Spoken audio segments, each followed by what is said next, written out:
마태복음 15장부터 오늘 공부합니다. 15장부터 16장 12절까지가 직무수행에 의한 성취, 메시아 성취, 그리스도 성취라는 얘기죠. 예수님께서 직무를 수행함으로 말미암아 수행함에 의해서 그리스도가 성취된 사실을 우리에게 전달하는 내용이 바로 15장부터 16장까지 이렇게 우리가 공부하다가 보면 아주 정말 조심하고 신경을 써야 될 문제가 내가 이 부분에 어느 성경 어디를 강의하든지 성도들의 관심이 그냥 강의하는 그 내용에 머물러 있게 한다고 하는 것은 강의를 잘못하는 겁니다. 강의를 잘하는 방법은 가장 잘하는 게 뭐냐면 직무 수행에 의한 성취 내용을 강의하더라도 예수님께서 자신이 그리스도의 직무를 가지고 있다는 사실을 중심으로 해서 바로 구약의 언약이 이루어졌다는 사실, 구약의 언약대로 메시아가 그리스도가 왔다는 사실을 증거하기 위한 건데, 구약의 언약이 이루어졌다는 것을 알게 하는 목적이 뭐냐면 하나님이 여호와이신 줄을 깨달아 알게 하기 위한 거죠. 결국은 모든 성경 전체의 내용이 하나님이 여호와인 줄을 알게 하기 위해서, 알게 해서 여호와를 아는 지혜의 근본, 지혜를 얻어, 여호와를 아는 지혜를 얻어 여호와 경외하는 인간의 제일 되는 본분을 정말 깨달아 알고 하나님 경외하게 하려는 내 목적이다. 모든 성경 교육의 주요한 목적은 성경 내용을 아는 데 있는 게 아니라 성경 내용을 통하여 하나님이 여호와인 줄을 깨달아 알고 경외케 하려는 데 있다. 이 과정을 잊어버리면 안 된다 이거죠. 이제 강의하다 보면 어떤 이유 때문에 내가 이 얘기를 했는가를 다시 한번 생각할 수 있게 될 겁니다. 그 15장부터 16장 12절까지의 내용은 이제 말씀드린 대로 직무, 그리스도의 직무, 그리스도가 하는 직무가 있어요. 그 직무를 예수님께서 직접 수행하심으로 말미암아 구약의 언약이 이루어졌다는, 성취되었다는 사실을 증거하는 내용이거든요. 근데 그 내용 가운데 15장 1절로부터 20절까지는 말씀으로 직무를 수행합니다. 말씀을 통해서 직무를 수행하고 21절부터 39절까지는 표적을 행해서 직무를 수행하고, 그 다음 16장 1절로 12절까지는 교훈을 통해서 직무를 수행하는 내용이 바로 첫 시간에 공부할 내용의 줄거리입니다. 그러면 그 내용에 대한 근거는 밑에 문단 나오죠. 제일 아래 문단 밑에서부터 8째 줄 일찍이, 이 교재를 보시는 분들이 쉽게 흐름을 알기 위해서 모든 강론집 18권 전체가 바로 근거를 제시할 때는 제일 앞에 일찍이라는 말을 붙였어요. 그러니까 벌써 한동안 강론집을 보다 보면 일찍이가 나면 여기에 예수님께서 이렇게 직무 수행을 하시는 구약적 근거가 여기 소개되는구나. 그냥 알아볼 수 있고 예측할 수 있도록. 그러면 그걸 딱 보고 그 구약의 근거가 나오는데요. 근거가 바로 가장 근원적인 근거는 거기 나오죠.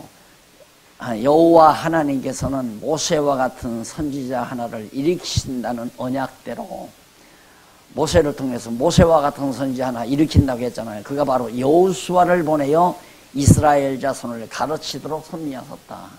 이 구약에 보면 모세와 같은 선지자 보낸다면서 누구를 보냈냐면 여호수아. 그 여호수아가 예수라고 그랬죠. 이름이 같은 얘기다. 여호수아는 히브리 말로 여호수아고 예수스는 헬라 말로 예수스인데 그 내용의 뜻은 여호와는 구원자, 여호와는 구원이시다 라는 똑같은 뜻입니다. 여호수아나 예수아나. 그러니까 바로 그 선지자 여호수아를, 모세와 같은 선지자 여호수아를 세우신 것, 이것이 이제 구약의 근원적 선지자직에 대한, 지금 우리가 공부하는 것이 이제 선지자직 공부하잖아요. 메시아 선지자직. 선지자로 여호수아를 보내신 사건이 바로 이제 신명기 18장 15절에 나오고, 뿐만 아니에요. 이사야 선지자로 오실 메시아가 진리로 백성을 가르칠 것, 이사야 2장 3절, 미가 4장 2절에 나오죠. 그다음 메시아가 오실 때 소경이 보고, 귀머거리가 듣고, 저는 자가 뛰고, 벙어리가 말할 것을 예언하여, 이사야 29장 18절, 35장 5절 6절. 우리의 연약한 것을 친히 담당하시고 병을 짊어지셨도다, 표적을 행하는 얘기죠. 이미 선지자를 통해서 다 예언다. 이게 이제 구약적 근거예요. 이 근거에 의해서 예수님께서 오셔서 스스로가 메시아 직무를 수행한 것이다, 그 말이죠. 그러니까 결국은 근거가 분명해야 사실이 확인되잖아요. 이런 근거에 의해서 이렇게 일이 이루어졌다 하는 것, 그러니까 현재 되어지고 있는 사실에 대한 근거가 명확해야 그게 진리로 확정되잖아요. 그래서 언제나 강론집을 보면 일찍이 이 말 뒤에 바로 신약에서는 구약적 근거를 많이 대고 있고, 구약에서는 이제 신약적인 결과를, 성취된 사실을 이제 밝혀주는 데 많이 나타납니다. 자, 그 정도 이제 정리하시고 나서 그 뒤에 넘어가서 6908페이지에 첫째 문단 나오죠. 위에서 세 번째, 네 번째 줄.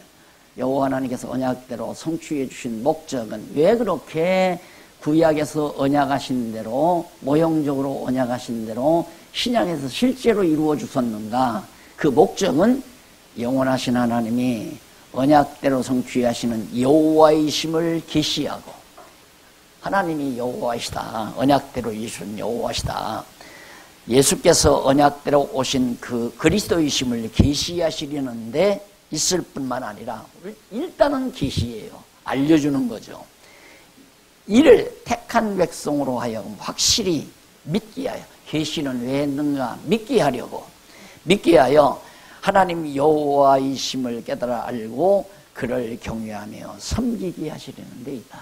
우리의 삶이 경외하며 섬기는 그런 삶이 곧 영적 예배 아니에요. 결국은 우리로 하여금 여호와 하나님 알고 경외하며 섬기게 하려는데, 바로 지금 이 마태복음 15장부터 강의하는 이 내용 역시도 여호와 경외케 하려는 데 목적이 있다. 이렇게 이제 마무리를 딱딱 정리를 해놓았습니다. 그러면 이제 본문에 들어가 보십시다. 양쪽 가로 1번에 말씀으로 직무를 수행하는 내용이 1절로 20절에 나오죠. 아까 말한 대로. 그런데 그 내용 역시 그것도 근거를 그 밑에 문단에서 일찍이 나오잖아요. 그 근거를 일단 신명기부터 똑같은 근거를 다시 한번 반복해 드렸어요. 그러면 말씀으로 근거하는 건 여기서는 말씀에 대한 근거만 밝혀준 거죠. 선지자로 오셔서 이제 표적을 행하고 안전바위가 걷고 귀머거리가 듣고 이런 얘기는 근거 자료가 아니잖아요. 그 근거 자료는 이제 표적을 행할 때 그 근거 자료가 되는 거죠. 그래서 15장 1절로 9절에 보면 장로의 유전대로 외식하는 자를 예언의 말씀으로 문책하는 그런 내용이, 여기서 말씀으로 가르치니까 외식하는 자들, 그러니까 바리새인과 서기관들이죠. 그들을 예언의 말씀으로 문책함으로 예수님이 정말 예수가 선지자의 직무를 수행하는 거예요. 지금 잘못된 바리새인과 서기관들을 책망하는 것 자체가 선지자들이 해야 될 일 아니에요.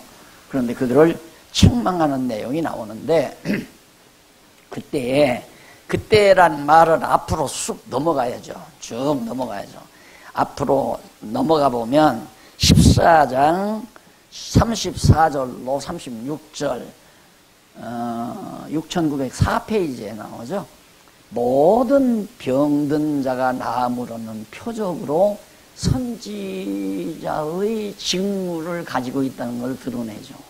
그러니까 그런 일들을 행한 뒤에 그때 행할 때에 바리새인과 서기관들이 예루살렘으로부터 이제 넘어가서 15장 1절로 9절 예루살렘으로부터 예수께 나와 가로되 책을 잡는 트집을 잡는 거죠. 2절 당신의 제자들이 어찌하여 장로들의 유전을 범하나이까.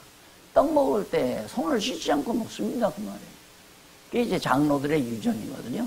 그러니까 이때 장로들의 유전이란 산헤드린 공회원들의 유전이죠.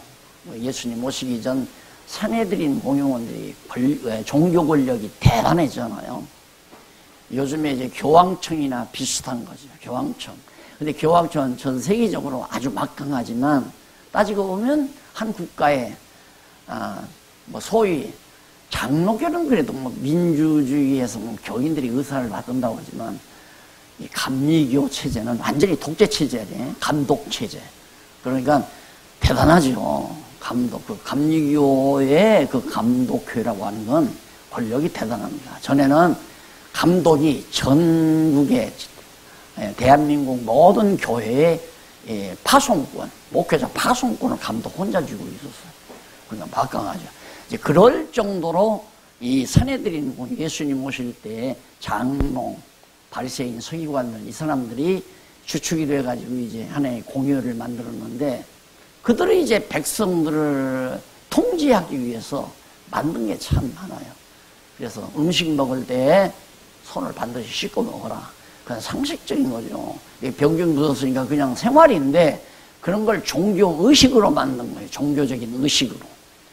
그러니까 제자들 보니까 예수님 제자들 보니까 그런 걸 안 하거든요. 안 하니까 그걸 갖다 트집을 잡으니까 예수님께서 입으로 들어가는 것이 사람을 더럽게 하는 것이 아니라 입에서 나오는 게 사람을 더럽게 한다. 인간 속에 마음 속에 더럽고 추악한 게 얼마나 많으냐. 그러면서 이제 바로 너희들이 속에는 더럽고 치졸한 것들이 가득 들어있는데 겉으로 손만 씻으면 깨끗한 것처럼 외식하고 있다 이거예요. 그래서 여러분 종교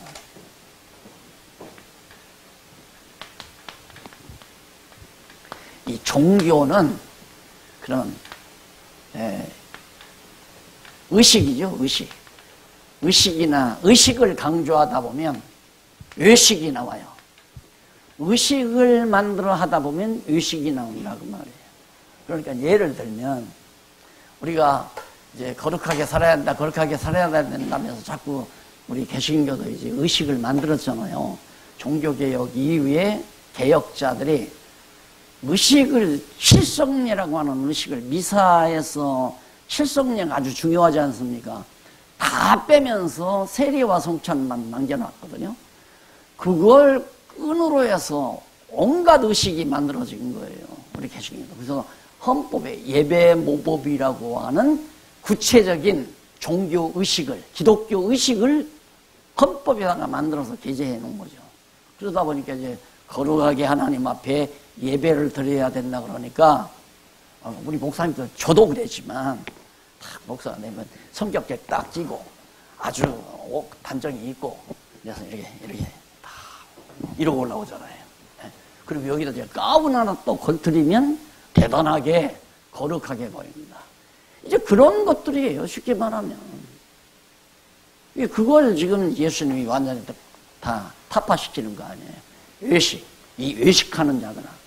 아니, 속에는, 목사도 솔직히, 당회할 때 암흑에 최장로가 그냥 까탈을 벌이는데 저 그냥 면직을 시켜버릴까, 내쫓아버릴까 하고 지금 속에는 막 부글부글 끓는데 강단에 올라올 때는 거룩하게 입고 성경책 딱 가슴에 품고 폼죄했다. 거룩하게 폼을 죄고.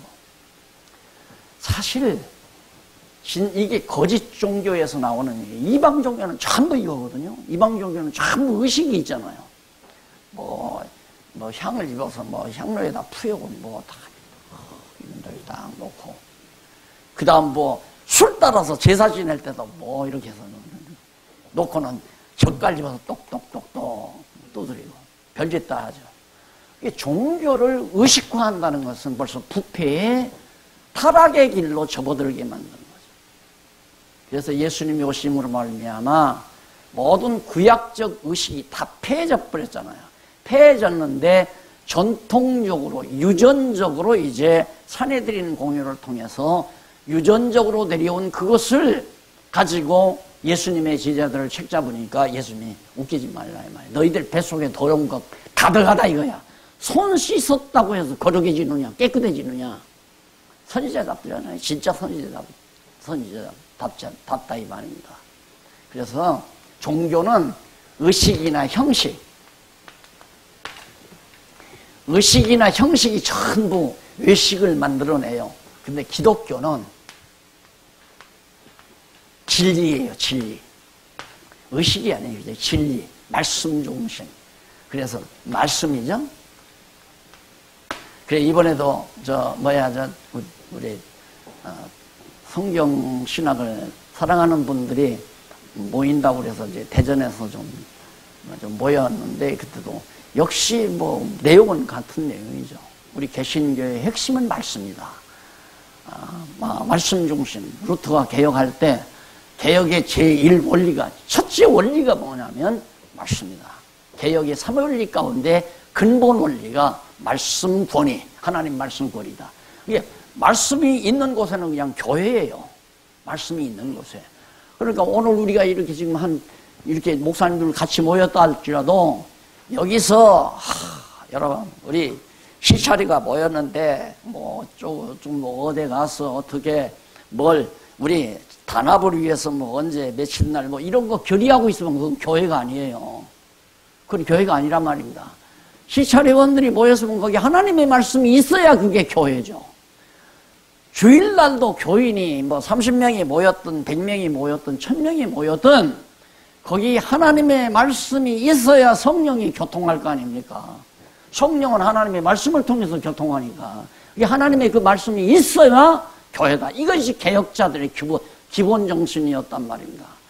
그런데 로만 캐톨릭은 그게 아니었잖아요. 말씀이 있어야 교회가 아니라 교황의 권위 앞에 복종해서 하라는 대로 의식에 참여하고 형식에 참여하면 그게 바로 교회다. 그렇게 만들어 놓은 것이 구교이기 때문에 그건 완전히 다른 거예요. 그래서 빨리 우리 개신교는 형식이나 의식을 타파해버리고 인간적인 의식 타파해버리고 순수한 하나님의 말씀이 아주 순수하게 전해지는 그런 교회들 2명이 모였건 10명이 모였건 1000명이 모였건 10,000명이 모였건 간에 하나님의 말씀이 말씀대로만 선포되면 그러니까 예수님 가실 때마다 그냥 여기도 이제 조금 있으면 나오지만 한 3, 4일 동안 막 많은 군중들이 칠병이 역사 행할 때 많은 군중들이 한 3, 4일을 따라다니는 거예요. 그러니까 얼마나 굶주려요. 그러니까 칠병이 표적을 해서 배불리 먹여서 보내잖아요. 이제 좀 넘어가면 바로 나오죠. 자, 이렇게 예수님은 사람들이 모이면 벌써 하나님의 말씀, 천국 복음을 증거하고 말씀으로 오신 예수님 자신을 소개하고 바울도 그랬잖아요. 가는 곳마다 그냥 가르쳐요. 가는 곳마다 그냥 오래 한 3년 동안 머물면서 밤낮으로 성경을 가르치다 보니까 유도가 같이 졸다가 떨어져서 정말 기절하는 그런 현상도 나오고. 우리는 형식이 없어요. 의식이 없어요. 우리 진짜 기독교 개신교는 의식이 없는 거예요. 의식을 만들면 안 된다 이 말입니다.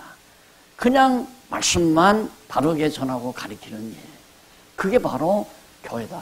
거기에서 이제 여호와 하나님 찬양도 나오고 선하신 하나님의 뜻, 여호와의 뜻을 간구하는 기도도 나오는 거고 그건 자연스럽게 나오는 거죠. 여호와 하나님께서 이런 뜻을 가지고 이것은 하나님의 뜻이로구나. 그래서 그 뜻을 우리가 구하고 사는 것이 기도고 여호와 하나님의 위대하심과 전능하심 앞에 터져나오는 찬양이 진짜 찬양이고 그건 우리의 삶 속에서 자연스럽게 나오는 거죠.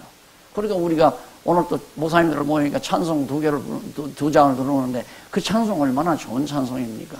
너무너무 좋잖아요.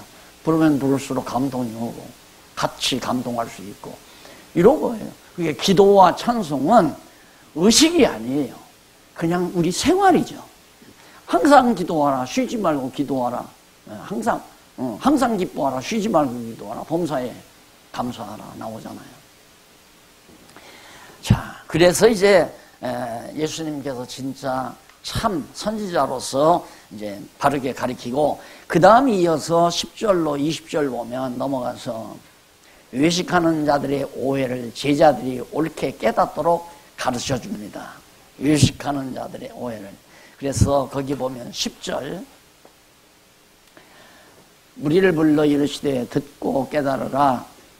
입에 들어가는 것이 사람을 더럽게 하는 것이 아니라 입에서 나오는 것이 사람을 더럽게 한다. 속에서 내 속에 화가 있으니까 화나는 말, 내 속에 정말 상스러운 생각을 가지니까 상스러운 말이 나오는 거고, 남 저주하는 말이 나오는 거고, 남을 욕하는 말이 나오고, 내 속에 있는 게 밖으로 나와. 그러니까 속을 깨끗하게 해야지 겉을 손을 씻어야 그거 안 되는 거다. 아무리 뭐 물을 대접에다 아니라 큰 항아리에다 떠다 놓고 그 물을 다 머리에다 부어서 세례를 준다 하더라도 그걸로 죄가 정결하게 되는 게 아니잖아요. 요단 강물에 가서 푹 집어넣었다고 해서 죄가 다 씻어지는 게 아니지 않느냐 이 말입니다. 하나님의 말씀이 들어가서 내 육체의 소욕을 다 죽이고 영의 소욕이 살아나야 우리가 거룩하게 되시는 거기 때문에 의식이나 형식으로는 안 되는 것이다.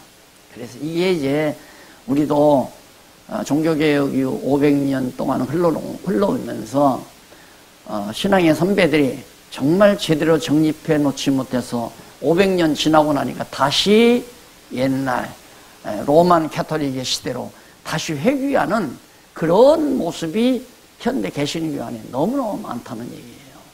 너무.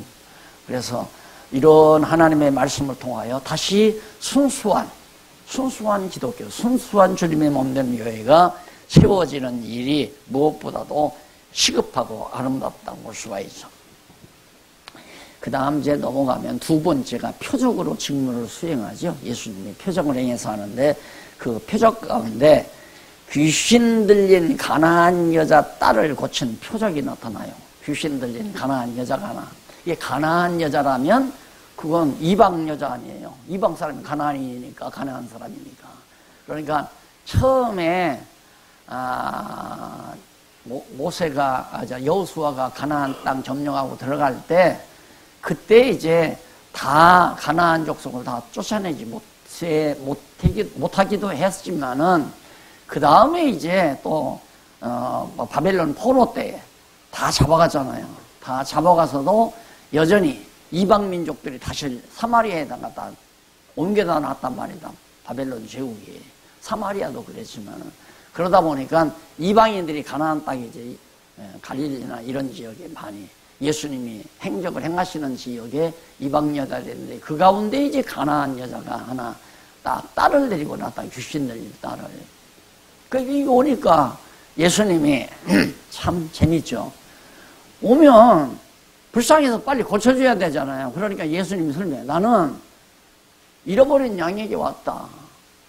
나는 내 백성, 그러니까 내 백성을 구원하러 왔지 내 백성이 아닌 자를 내가 구원하러 온 게 아니다 하고 거절을 해요. 일단은 그 본문에 보면 내가 지금 이렇게 정말 내 딸이 정말 병들어서 귀신이 접해서 이렇습니다. 그러는데 중요한 얘기는 거기 14절에 보면 14페이지 6914페이지에 보면 두 번째 줄에 성경 구절 22절이죠.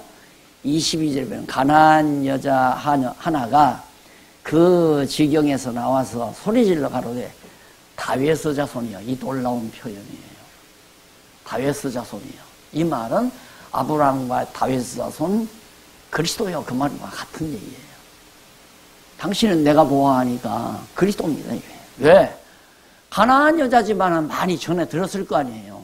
그런데 뭐 가는 병자마다 다 낫는 거라. 앞에서 그랬죠. 다 낫더라. 100명이면 100명 다 나아요. 10명이면 10명 병자가 다 나아요. 그러니 유대인들이 기다리는 메시아가 아니고는 그런 일이 있을 수 없다 이거예요. 그러니까 이 가나안 여자도 비록 내가 이방 여자지만은 내 병든 딸, 귀신 들리는 딸을 데리고 가야겠다. 근데 예수님이 나는 내 백성을 위해서 왔지 이방인을 위해서 온 게 아니다. 그리고 떡을 배에게 주지 않는다. 내 자녀에게 주지. 자녀에게 주지 개에게 주는 자가 있느냐. 그러니까 이방 여자의 말이 명만합니다. 명다. 옳소이다. 그 말씀이 옳습니다. 누가 떡을 개에게 줍니까? 아들에게 주지. 그러나 개도 주인의 상에서 떨어지는 부스러기를 먹지 않습니까? 이 말을 예수님이 들으시고 바로 이 말이 옳다. 그래서 그 귀신 들린 딸을 고쳐주고요. 자, 이 사건을 통해서 바로 뒤에 나오는 이제 그 표적, 실병이어의 표적이 정리가 되죠. 그러니까 주인의 상에서 떨어지는 부스러기, 그냥 아들들이 먹기 전에 주인들이 먹기 전에 개가 먹는 게 아니라 주인들이 먹은 다음에 남는 부스러기를 개도 먹고 사는 거 아닙니까? 그 말이 뭔 뜻이냐면 앞으로 지금 현재는 유대인의 그러니까 아브라함과 다윗 자손으로 예수님이 와서 유대인들의 왕으로 지금 오셨지만은 유대인들이 믿어야 될 사람은 다 그리스도를 영접하고 믿은 다음 버림을 받는다 이 말이에요. 쉽게 말하면 예수님이 버림받잖아요. 버림받은 후에는 우리 이방인들도 구원 얻을 것에 대한 깊은 의미가 그 여인, 가나안 여인의 말 속에 담겨져 있는 것이죠. 주인의 상에서 떨어지는 부스러기를 먹지 않습니까? 유대인이 왕으로 오셨지만은 왕으로 영접하는 자도 있겠지만 영접지 않고 버리면 십자가에 못 박아 죽인 다음에는 결국엔 이방인들이 예수 그리스도를 믿게 될 것을 지금 암시하는 의미가 그 여인의 말 속에 담겨다. 그러니까 예수님이 당장 그 여인의 딸을 고쳐줘요. 그래서 거기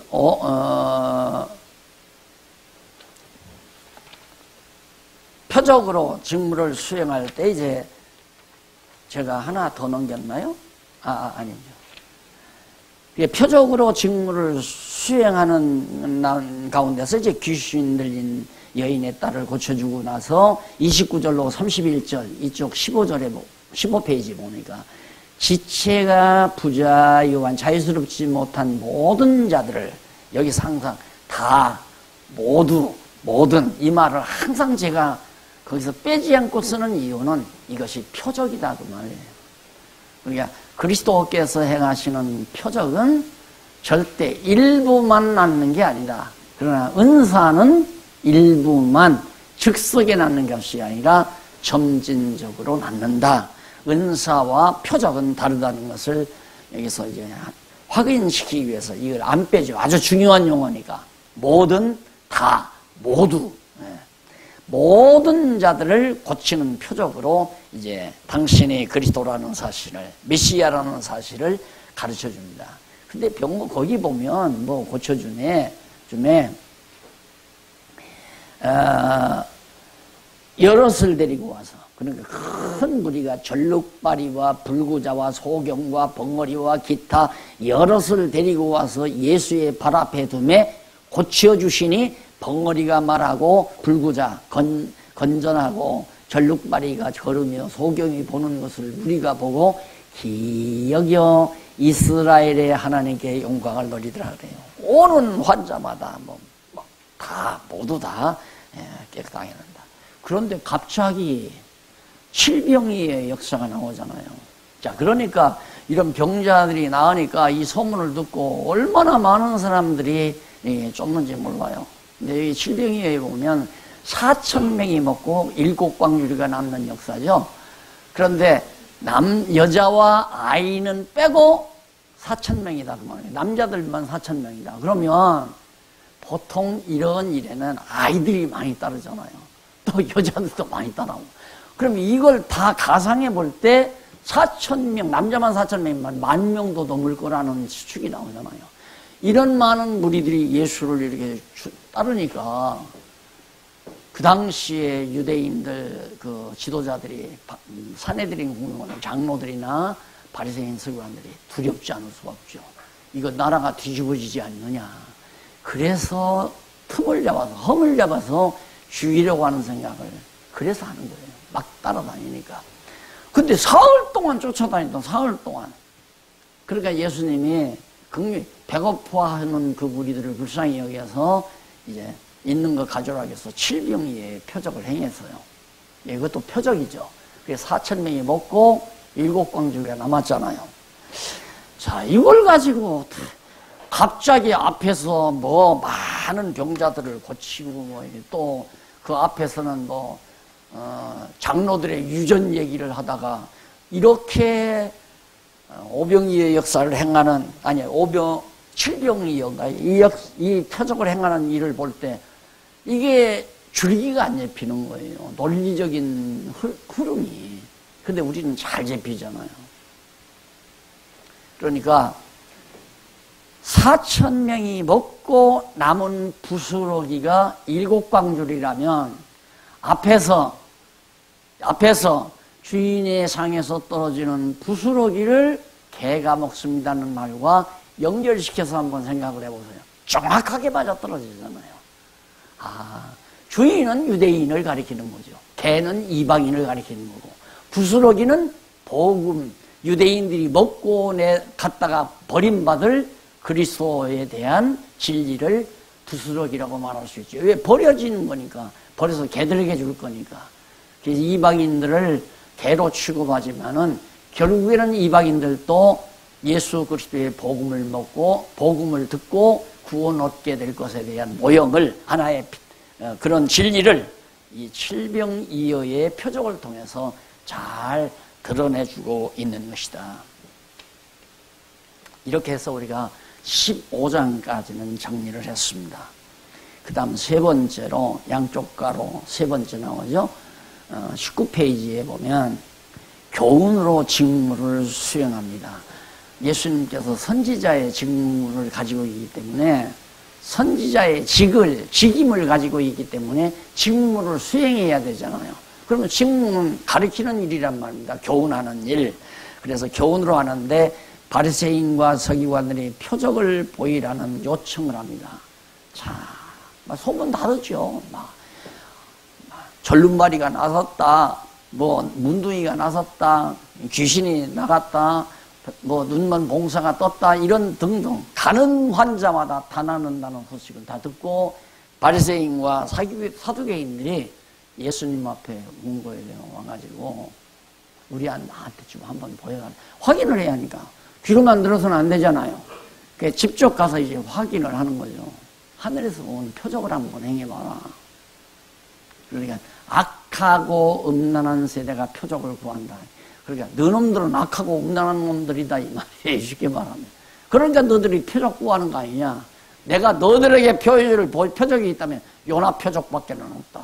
예, 조금만 더 기다리라. 요나의 표적 나타난다. 그게 뭐냐면 너희들이 나를 십자가에 못 박아 죽이지만은 요나가 3일 만에 고기 뱃속에 들어갔다가 살아난 것처럼 내가 땅속에 들어갔다가 무덤에 들어갔다가 3일 만에 내가 살아날 거다. 그때 봐라 임마. 이게 이 얘기예요, 예수님께서. 그러니까 바로 이런 교훈을 통해서 바리새인과 서기관들에게 교훈하는 그런 내용이 바로 4절까지 나타나고요. 그 다음 4절로부터 그 이하 5절로부터 12절까지는 바리새인과 사두개인은 거짓 교훈을 주의하도록 교훈합니다. 그리고 나서 제자들을 따로 불러세워서 야, 너희들 조심해야 한다. 저 사두개인과 바리새인들 저놈들 전부 거짓 교훈을 거짓말 너희들에게 가르치고 있다. 들으면 안 된다 이 말이에요. 참. 그리고 바리새인들은 율법주의자들이죠. 율법 철저히 지키라는 거고 사두개인들은 부활이 없다는 놈들 아니에요. 지금이나 뭐가 다름이 있어요? 똑같잖아요.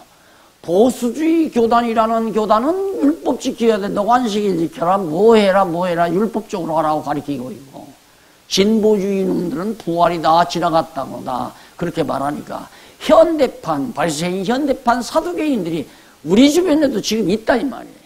이게 지금 꽉 차 있잖아요. 한국 교회 안에. 내가 또 큰 소리가 나. 저기 나오면서도 지난번에 목사님들 앞에서 큰 소리 쳐가지고 오늘은 사과부터 하고 해야 되는데 잊어버리고 내가 사과는 못했어요. 목사님들에게 큰 소리 치는 게 아니에요. 이게 치밀잖아요. 거짓 지도자들이 꽉 차있단 말입니다. 부활이 없다고 답이니까 그러잖아요. 솔직히 기독교 감리교, 기독교 장로교, 기독교 성결교 이게 아주 진보주의 첨단을 걷는 사람들 아닙니까? 부활 없다고 그래요. 부활 다 지나갔다. 예수 재림 없다. 그리고 성령 임한 게 예수 재림이다. 그런 식으로 말하고. 보수주의란 별거예요. 율법대로 사는 게 보수주의예요. 율법대로 사는 게.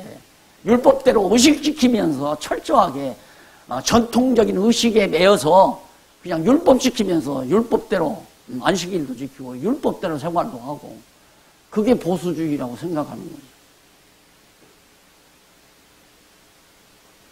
이거 주의해야 한다. 이게 지금 예수님께서 진짜 선지자, 참 선지자로 오신 그리스도께서 당신의 직무를 수행하는 내용으로 우리에게 받아들여지게 됩니다. 그 다음 넘어가 보면 왕위의 직임에 의한 성취가 나와요. 자, 그러면 우리가 지금까지 앞에서 5장부터 마태복음 5장부터 지금 16장 12절까지 지금 공부했잖아요. 그래서 거기 보면 23페이지 6923페이지 제일 밑에 문단 한 줄 띄어서 있죠. 거기 보면 마태복음 5장 5장에서부터 16장 12절은 예수께서 구약의 언약을 성취하러 오신 그리스도이심을 선지자 직임에 의해서 성취함으로 증거하신 내용으로서 맞잖아요. 그 내용이 맞죠. 틀림없이 5장부터 지금 우리까지 확인해 왔단 말입니다. 지난주부터 지난 시간부터 16장 12절까지 그 내용으로서 말씀과 표적에 의해 성취함을 비롯해 교훈과 질책에 의해 성취함과 직위와 직무에 의해 선지자 직위로서의 성취함을 증거하신 것이라는 게 너무 분명하게 우리에게 이제 확인됐잖아요. 그런데 이러한 증거는 여호와 하나님께서 창세 전에 작정하신 영원한 뜻에 따라 언약하신 말씀에 바탕을 두고 있다. 그러니까 5장부터 16장 12절까지가 구약의 언약. 그 구약의 언약은 이 언약은 영원한 이 세계에서 하나님의 작정의 기초에서 언약하신 거 아니에요. 작정에 기초한 언약의 근거에서 예수님이 오셔서 선지자 직무로 구약 언약을 이루심을 성취된 사실을 증거한 내용이 5장부터 16장 12절까지다. 그걸 딱 압축해서 이렇게 김밥으로 딱 싸놨잖아요. 김밥으로. 그리고 나서 그 근거를 다시 한번 확인시키죠. 일찍이 그 이제 구약적 근거를 한번 소개합니다.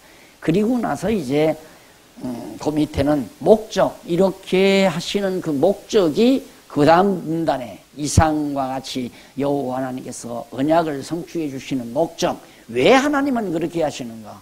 결과는 똑같아요. 여호와임을 깨닫고 경외케 하려는 데 있다. 섬기게 하려는 데 있다. 그거 나오잖아요. 여호와이심을 깨달아 알고 그를 경외하며 섬기게 하려는 데 있다. 끝나기 전에 밑에서 세 번째 줄 중간에 보면 이러한 목적에 따라, 그러니까 여호와를 경외하며 섬기게 하려는 데 있는데 이러한 목적에 따라서 선지자 직임에 의해 성취함으로 증거하도록 섬기하셨고, 이게 앞에서 지금 계속해서 선지자 직임에 의해서 증거하도록 성취하셨다 이 말입니다. 그리고 이어서 연결고리를 해주죠. 논리를 이어서 이제는 왕위의 직임에 의해 성취하도록 성취함으로 증거하도록 섭리하시는 내용입니다. 그러니까 예수 그리스도가 이제부터는 선지직이 아니라 왕직으로서의, 왕의 직임으로서의 구약의 언약이 성취된 것을 알려주는 내용이 펼쳐진다. 그것이 어디서 어디까지? 바로 나오죠. 제3절 왕위의 직임에 의한 성취 그렇게 나오죠. 자, 그러면 이제 마태복음 우리가 또 이렇게 보면 마태복음 1장 1절로 4장 그 다음 5장에서부터 16장 12절 그 다음 16장 13절로부터 25장 5장까지 그 다음 26장부터 28장까지 아마 다음 주일이면 28장까지 다 끝나지 않을까 싶어요. 오늘 여기서부터 여기까지 지금 진행하는데 오늘 25장까지는 다 못 나가겠죠. 하여튼 이제 공부하는 여기는 언약, 구약의 언약, 언약이 성취. 구약의 언약대로 오신 예수님이 구약에서 언약하신 대로 오셨다. 그리스도로 오셨다. 이 내용이 4장까지 내용이었고요. 이건 선지자로 오셨다. 왕으로 오셨다. 여기는 이제 제사장으로 오셨다. 이 말이거든요. 왜? 그리스도의 직임이 선지직임이고 왕직이고 제사장직임이니까. 그리스도의 삼직, 우리 신학교에 다 공부했잖아요. 그리스도의 삼직하면 선지직, 왕직, 제사직이란 말입니다. 그러니까 이런 직임을 중심으로 예수님 당신이 그리스도라는 사실을 증거해주고 있는 내용이다.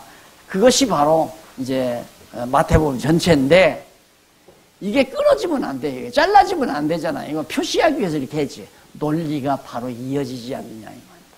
선지자 직임으로 증거하시고 그리고 이제 연결되는 거죠. 그리고 왕직으로 연결된다. 왕직으로 선지자 직임을 증거하신다. 선지자로 오신 사실을 왕직으로서 그리스도이심을 증거하신다. 그래서 이걸 이어서 그래야 여기 와서 딱 전기가 들어올 거 아니에요. 전선이 이어져야. 논리가 차단된 그런 목사님들 쓰지를 않으려고 노력을 하십시오. 그래야 머리가 맑아집니다.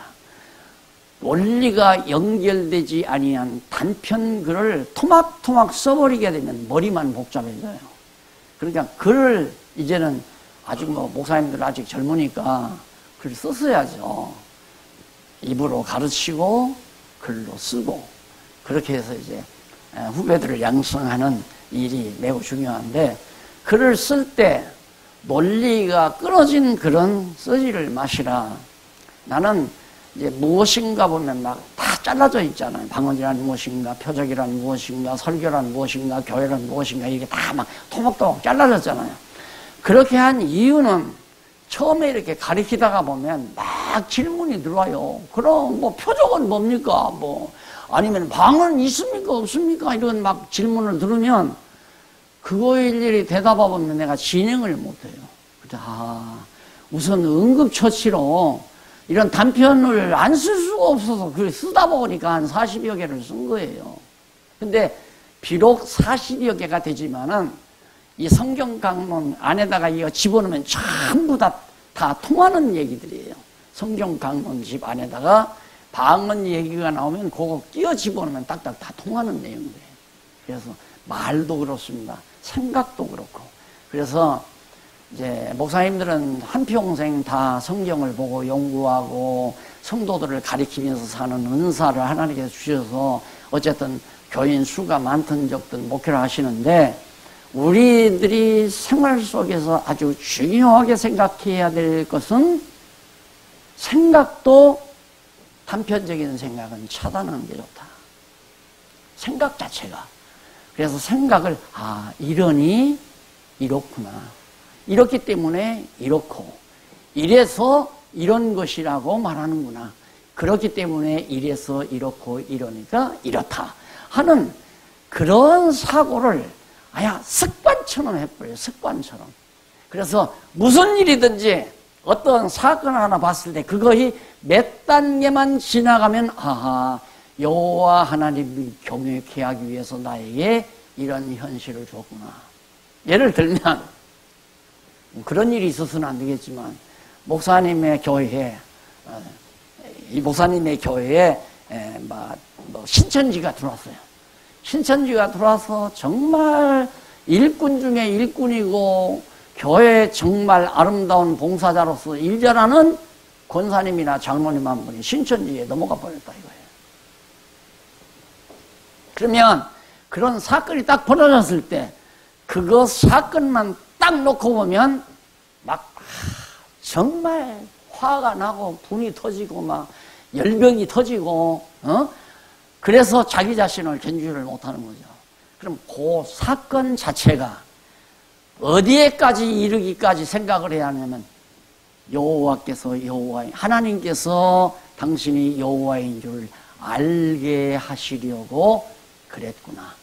이래서 이렇기 때문에 이래서 이런 결과가 와가지고 이렇게 하나님께서 섭리하셨구나.